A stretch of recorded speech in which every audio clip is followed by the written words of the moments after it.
quais tipos de ações, de quais setores eu devo estar adquirindo ao iniciar meus investimentos na Bolsa de Valores do Brasil. Bem, meu nome é Bruno e a gente vai hoje estar falando sobre como investir na Bolsa de Valores para quem está iniciando. Eu sei que eu já cheguei a falar um pouco resumido sobre isso lá no nosso primeiro vídeo do canal, assim que eu comecei meus investimentos, eu expliquei um pouco, só que eu vou fazer um vídeo bem mais específico aqui, explicar melhor para vocês como você deve fazer para poder iniciar seus investimentos na Bolsa de Valores. Seja você um investidor um pouco mais seguro, mais pé no chão, ou um investidor um pouco mais moderado, gosta dos dois, um pouco de segurança com um pouco de risco a mais. E para aqueles também que é mais investidor que gosta de risco mesmo, porque tem essa diferença, né? A gente tem nossa segurança, menor o nosso retorno, quanto maior o nosso risco, maior o nosso retorno, beleza? E tem aquele meio termo lá. Então, para a gente estar vendo isso e entendendo um método melhor para estar analisando, eu vou estar mostrando para vocês aqui uma planilha que eu fiz e que ajuda muito você a distinguir melhor quais ações está comprando de quais setores, beleza? Então vamos estar abrindo aqui a planilha para a gente estar dando uma olhadinha. Abrindo nossa planilha aqui, vocês podem estar vendo aqui algumas informações. Para quem me acompanha já sabe que eu utilizo bastante essa planilha para mim ter um norte e saber em quais empresas eu estou investindo, de quais setores. E para eu ter um acompanhamento também, ficar mais fácil para mim. Então, eu separei aqui por ordem, onde eu aconselho um meio mais seguro, o meio termo e um pouco mais arriscado. E quais seriam essas? Em primeiro lugar, a gente tem as empresas perenes, que também seria aquelas empresas que a gente sabe que praticamente gira em volta do mundo. A gente sabe que nunca vai estar em falta. A gente necessita disso. Dificilmente um dia isso vai parar de existir. Que é interessante também para você investir a longo prazo. E o que seria esse? Bancos. A gente sabe que tudo gira em torno de bancos. Então a gente tem aqui bancos, energia, que a princípio, por estar gravando aqui, eu estou utilizando energia. Você, para me ver, está utilizando energia. Saneamento e seguro, tá certo? Em segundo lugar, a gente tem aqui telecomunicações e saúde. E em terceiro lugar, a gente tem as empresas cíclicas, empresas de commodity, onde o que acontece? São empresas que têm uma variação de mercado. Tem épocas boas, como tem épocas ruins. Eu posso estar dando exemplo aqui como a empresa Gerdau, que eu vou estar mostrando aqui para vocês. E como a gente pode estar pesquisando aqui, ó, como eu disse, a Gerdau depende muito do aço, então ela tem épocas boas como tem épocas ruins. Vamos estar pegando como exemplo aqui o aço em si, ó. O aço já teve uma época, lá em 2023, que estava valendo mais de 4 mil, tá certo? E atualmente, o aço está beirando aí os 3.400, 3.500. Então, automaticamente, a Gerdau está sofrendo com essa queda do aço, certo? A gente pode estar dando como outro exemplo aqui, uma outra empresa. A gente pode estar vendo aqui também o minério de ferro, que também tem alterações. E eu vou dar como exemplo a Vale. A Vale, ela depende muito do preço do minério de ferro. E a gente pode estar vendo aqui que em janeiro de 2024, ela estava sendo cotada aí a $143, e atualmente está a $107. Então, empresas que são de commodity, ela vai sofrer um pouco com isso. Tipo, empresas de petróleo e gás vai sofrer com isso. Mineradoras, metalúrgica. Então, a gente também tem a Klabin, que é o preço da celulose. Então, todas as empresas de commodity, ela vai sofrer muito com o preço daquele produto que você trabalha, seja ele petróleo, seja ele o minério de ferro, seja ele o aço, seja a celulose. Então ele vai ter épocas que ele vai estar lucrando mais, faturando mais e vai estar com suas ações bem valorizadas, como ela vai ter épocas que ela vai estar lucrando menos, vendendo menos e vai estar com suas ações desvalorizadas. Por isso que eu botei eles lá como último, porque ele é um pouco mais arriscado. Porém, a gente já sabe que quanto maior o risco, maior o retorno. Então, são empresas que também podem estar pagando muito mais que as demais que eu citei acima, no segundo lugar e no primeiro lugar.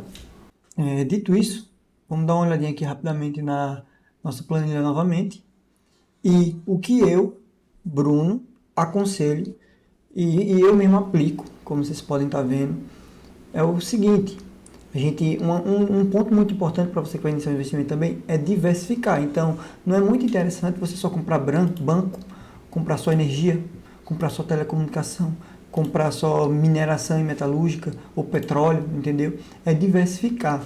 Então, boa parte dos meus investimentos eu concentro aqui, vamos supor que 80% do meu investimento é nessas quatro tipos de setores que são mais perene, mais seguro, e os meus outros 20% são aqui, em petróleo, metalurgia, papel e celulose, varejo, etc. Porque são um pouco mais arriscado, só que eu vou ter um retorno maior. Vai de pessoa para pessoa, você pode estar investindo 80% aqui e 20% aqui, vai depender de cada tipo de investidor. É aquilo, se você é um investidor mais pé no chão, foca aqui nesses quatro. Se você é um investidor meio termo, compra um pouquinho de cada. Se você é um investidor mais arriscado, assim, que não tem medo de se arriscar, quer ter um retorno muito maior, foca nesses quatro aqui. Mas normalmente o que eu recomendo é o quê? O investimento em bolsa de valores não é trabalhar com day trade, não é ter aquela ganância de ter um retorno de imediato, e sim de longo prazo. Então, meu trabalho aqui, meu foco aqui nesses investimentos é uma aposentadoria. Seja daqui a 10, 15, 20, 30, 40 anos, certo? Então, eu diversifico bastante.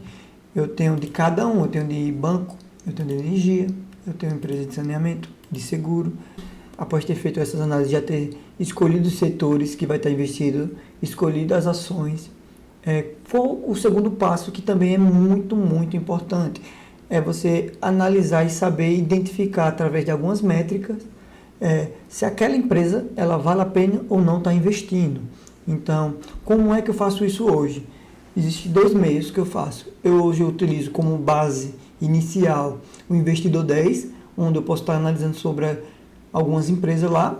E o segundo ponto é quando eu estou um pouco mais interessado naquela empresa, eu vou ler o seu próprio RI, que é o seu relatório de investidor, onde você pode estar pegando diretamente dentro da plataforma da empresa. Vamos dar um exemplo aqui, a Itaúsa. Você consegue estar lendo o relatório dessa empresa, que eles disponibilizam para os investidores, e você pode estar vendo ali como foi o crescimento dela, como foi o lucro dela, o faturamento, o número de vendas, de serviço, de fechamento. Então você vai ver o crescimento dela e analisar ali se está valendo a pena ou não.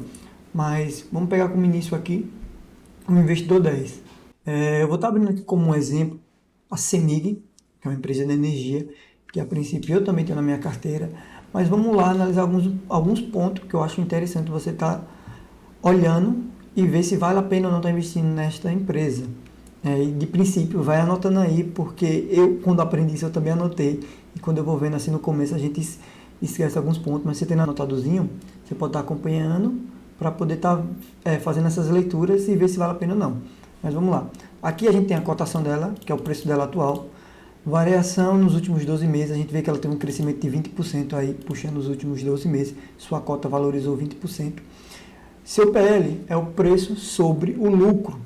Com esse cálculo aqui, a gente consegue ter uma estimativa de em quanto tempo você vai ter um retorno referente ao valor da sua cota. Vamos supor aqui que ela vale R$10, então levaria aproximadamente 5 anos e 4 meses, 5, 6 anos, para você ter esses R$10 novamente, tá certo? E outra métrica muito interessante de se analisar é o P sobre VP, que nada mais é que o seu preço dividido pelo seu valor patrimonial. E o que esta métrica indica? Bem, ela tem como intuito indicar se uma empresa ela está cara ou barata. E como seria isso? Quando esse resultado ele é igual a 1, logo essa empresa está no seu valor justo, ela vale o que de fato ela vale. Vou dar um exemplo aqui.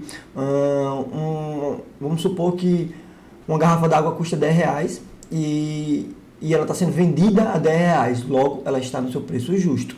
Quando esse resultado está acima de 1, como por exemplo aqui a CEMIG, que é de 1,19, isso quer dizer que essa empresa está cara, logo ela está sendo negociada acima do seu valor patrimonial. Vamos dar como exemplo aqui a garrafa novamente, que custa R$10, está sendo vendida a R$15, entendeu? Logo ela está sendo negociada acima do seu valor patrimonial. E quando esse resultado é abaixo de 1, isso significa que essa empresa está barata, ela está sendo negociada abaixo do seu preço, do seu valor patrimonial. Vamos supor aqui que a garrafa custa R$10 e ela está sendo vendida a R$5, entendeu? Logo ela está sendo negociada abaixo do seu valor patrimonial. Pois bem, tem alguns pontos aqui a se atentar que muitas pessoas chegam a perguntar, que seria basicamente isso. Então, Bruno, de acordo com o que você falou, significa que empresas acima de 1 não vale a pena estar comprando porque está cara. Empresas abaixo de 1 vale a pena estar comprando porque estão baratas. Sim e não. A gente tem que fazer algumas análises bem feitas sobre essa empresa para saber se de fato está valendo a pena, se é uma oportunidade. Por quê? Eu vou dar aqui 2 pontos. Nem sempre uma empresa acima de 1 que está cara, ela de fato está muito cara, vem a valer a pena estar comprando ela. E nem sempre a empresa que está abaixo de 1, que está barata, ela vem a valer a pena a estar comprando. Deu para entender mais ou menos? Então isso tem que ser analisado. Se você encontrar uma boa empresa que sempre está vendendo, sempre está lucrando, e ela está abaixo de 1, eu vou dar como exemplo aqui o Banco do Brasil. Olha aqui, ó. O Banco do Brasil ele está com P sobre VP abaixo de 1. Porém, o Banco do Brasil é uma excelente empresa. É uma empresa que lucra ano após ano. É uma empresa que sua receita cresce ano após ano. Eu vou estar mostrando aqui para vocês terem uma noção melhor. Mas hoje, ó, ela está sendo negociada a R$ 26,82. E descendo aqui, ó, a gente consegue ver o seu P sobre VP, que é o seu valor patrimonial por ação. Ela vale hoje R$ 30,49 e está sendo vendida a R$ 26. Logo, ela está com R$ 4,00 mais barato. Porém, essa empresa aqui seria uma oportunidade? Eu diria que sim, porque ao você estudar sobre essa empresa, você vai ver que ela é uma boa empresa, uma empresa que lucra muito. A gente descer aqui um pouquinho, ó, a gente consegue estar vendo aqui a sua receita e lucro. E olha, desde 2024, puxando nos últimos 10 anos, ela lucrou 137, teve uma receita de 137 bilhões, lucrou 13, teve uma receita de 180, lucrou 15, e sucessivamente, a gente vai vendo, ó. E se pegar aqui desde 2020, ela vem numa crescente absurda. De 2020 para trás, a gente vê que tem algumas oscilações, mês mais alto, mês mais alto, mês mais baixo, e assim sucessivamente. Só que desde 2020 em diante, ela vem numa crescente gigante. Olha aqui, ó, teve uma receita de 121 bi e lucrou 13. 2021, 125 bi, lucrou 19. E perceba que o seu lucro acompanha a sua receita, vai crescendo junto com ela. Em 2022 teve uma receita de 236 bilhões e lucrou 29 bilhões. Saiu de um lucro de 19 para 29, 10 bilhões a mais. Em 2023 teve uma receita de 265 bilhões e lucrou 33 bilhões. Então a gente vê que essa empresa ela vem crescendo ano após ano. Dito isso, você vê que é uma empresa crescente, uma empresa que sempre está aumentando sua receita, sempre aumentando seu lucro, está abaixo de 1, a gente pode estar vendo ela como uma grande oportunidade de compra. Então você tem que analisar tudo isso antes para saber se de fato vale a pena ou não estar comprando essa empresa. Agora vamos falar de uma empresa que está acima de 1. Uma empresa acima de 1, ela vale a pena estar comprando?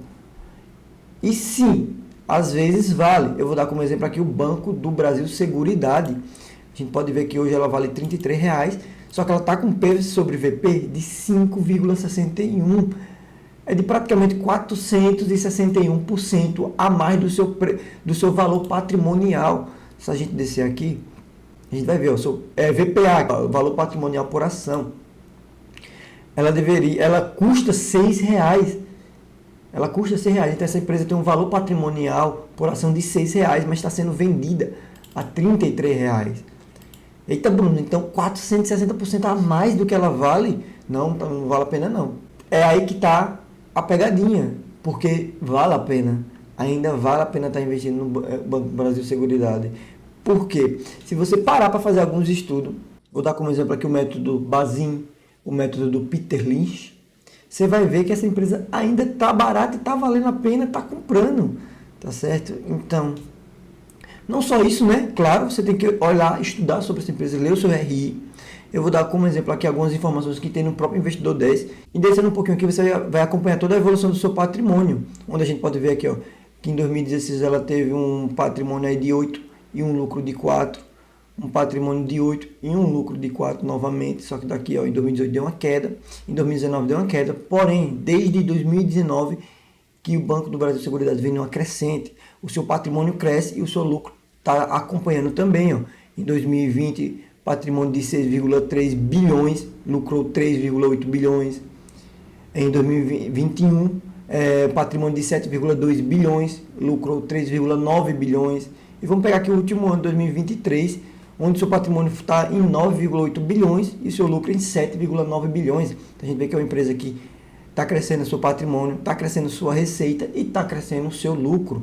Logo, é uma empresa muito interessante. Ela não é uma empresa que está vendendo menos, não é uma empresa que está lucrando menos, faturando menos. Então a gente vê que é uma empresa que ela está trazendo dinheiro, ela está gerando renda. Então, logo, é uma empresa muito boa e que ainda sim está valendo a pena estar comprando, mesmo utilizando os métodos de Bazin e o método de Peter Lynch, que é para a gente descobrir o preço de uma empresa, descobrir se a empresa está barata ou não, para você não ficar só seguindo o seu P sobre VP. Beleza? Então é basicamente isso, tá certo? Um P sobre VP acima de 1 significa que essa empresa está cara, sendo negociada em cima do seu valor patrimonial, e abaixo de 1 significa que essa empresa está sendo negociada abaixo do seu valor patrimonial. Mas lembre, nem sempre empresas abaixo de 1 serão oportunidade de compra, e nem sempre empresas acima de 1 não será uma oportunidade de compra. Analise com calma, veja bem e dê uma olhadinha se vale a pena estar investindo ou não. E como base aqui e uma média referencial para você seguir, é o seguinte, observe as empresas que têm um P sobre VP até no máximo ali de 0,60 para cima, tá certo? Cuidado, empresas com abaixo de 0,60, quanto menor, mais barato ela está. Só que lembre, nem sempre isso vai ser uma oportunidade. Isso pode ser uma cilada, isso pode ser uma empresa que está passando por muitos problemas financeiros, está muito alavancada, com dívida muito alta, não está vendendo, não está faturando, não está lucrando, entendeu? Então você tem que analisar isso com calma e ver se de fato vale a pena estar investindo nessa empresa. E dividend yield nada mais é o que ela te paga no ano. No caso, essa empresa aqui está pagando 14% ao ano. No caso, você comprou uma ação, você vai ganhar 14% em cima desse valor do valor da sua ação. Outros pontos interessantes a se analisar, a gente pode estar vendo aqui descendo. Chegando aqui nesses indicadores fundamentalistas, a gente consegue ver alguns pontos bem interessantes. O que a gente acabou de falar, que é o PL, P sobre VP, seu dividend yield. Payout é um ponto interessante a se analisar, que nada mais é que o que ele do lucro líquido que essa empresa tem, a porcentagem que ele paga aos seus investidores, aos seus cotistas. Vamos supor que a gente tem uma empresa que está lucrando R$100. Ela tem um lucro líquido de R$100 e ela paga R$50 para os seus cotistas. Logo, ela tem um payout de 50%. Deu para entender? A gente tem outro ponto aqui bem interessante que a gente pode estar analisando, seria o seu ROI. Seu ROI nada mais é que o retorno sobre o seu investimento. Então, quer dizer que essa empresa está tendo aí um retorno de 21%, muito bom. Se a gente analisar aí uma média que é bem interessante aí, é de 10, 15% para cima. Acima disso está muito bom mesmo. Então essa empresa aqui está tendo um ROI de 21%. Tá ótimo, maravilhoso. Outro ponto interessante a se analisar é a dívida líquida sobre o EBITDA. A dívida líquida não mais é o quanto que ele deve dividido pelo seu EBITDA. O EBITDA nada mais é o que o seu lucro sem contar com os impostos, a amortização, juros e etc. Você pode também estar analisando aqui, colocando aqui que ele vai explicar melhor, como pode estar dizendo. O EBITDA nada mais é que o seu lucro antes de juros, impostos, depreciação e amortização. Ela é chamada de EBITDA. Então, ele vai dar um resultado e a CEMIG hoje está 0,86, que é bem interessante. E uma média que a gente pode estar considerando aqui boa é até 3, certo? Acima de 3, fica de olho, analisa bem, quer dizer que essa empresa está com uma dívida muito alta. quanto menor, melhor. Então quer dizer que essa minha empresa, ela provavelmente em menos de um ano ela consegue estar pagando a sua dívida. Uma dívida líquida sobre EBITDA de 3, quer dizer que ela tem uma média de 3 anos para quitar a sua dívida. É muito. Só que tem um porém também. Empresas de energia é até aceitável até 4. Já as demais, fica de olho que acima de 3 já é um ponto a se analisar com mais calma, cautela e ver se de fato essa empresa ela tem condições de pagar sua dívida e se isso não vai ser um problema futuro e que pode estar te prejudicando. Outro ponto interessante que eu analiso também é o KGR de receitas e o KGR de lucros, onde aqui a gente vai pegar o quê? O seu crescimento nos últimos 5 anos. Essa empresa teve um crescimento de receita nos últimos 5 anos de 7,9% e teve um crescimento de lucro de 12%. Uma média também interessante é de 10% para cima. Até 20% está maravilhoso. De 10% para cima já está legal, mas chegou a 20% ou mais, está maravilhoso, está muito bom mesmo. E desses dois aqui, o que eu considero mais importante é o de lucro, porque não vale de nada a empresa aumentar a sua receita e está lucrando menos. Então, eu sempre gosto e analiso empresas assim, prefiro empresas que tenham um lucro maior que a receita. No caso aqui, ela teve um crescimento de 12% do lucro e a receita de 7%. Está abaixo de 10%, mas são pouca coisa de diferença. E o seu lucro está 12%, está superior que o da receita. Isso é um ponto bem interessante a se analisar também. E é basicamente isso. Eu tenho esses pontos que eu gosto de analisar, que eu considero muito importante estar analisando, que foi como eu falei, que seria o PL, o P sobre VP, Dividend Yield, seu ROI, sua dívida líquida sobre o EBITDA, seu KGR de receita e o KGR de lucro. Isso aqui são um dos pontos assim, mais interessantes que eu gosto de analisar. Ao analisar isso, se essa empresa passar nos meus critérios e eu ver que está interessante, eu vou começar a ler o seu RI, para de fato ver se ela vale a pena ou não estar investindo. E chegar a uma conclusão se de fato eu vou comprar ela ou não. E é isso. Espero que eu tenha explicado tudo direitinho para vocês. Se ficou alguma dúvida, pode estar perguntando aí abaixo, certo? Não esquece de deixar o like se você curtiu. Se não curtiu, não se preocupe, pode deixar o dislike. E por favor, mais uma vez, não esquece de se inscrever, porque a gente está vendo aí que está tendo um crescimento nas visualizações, mas comparado ao número de inscritos está bem inferior. Então, se possível, aí tá se inscrevendo, vai estar ajudando bastante a gente e aumentar o nosso canal e tá fazendo com que nossos vídeos sejam mais entregues, tá certo? No mais, é isso. Desejo um forte abraço, valeu e fui!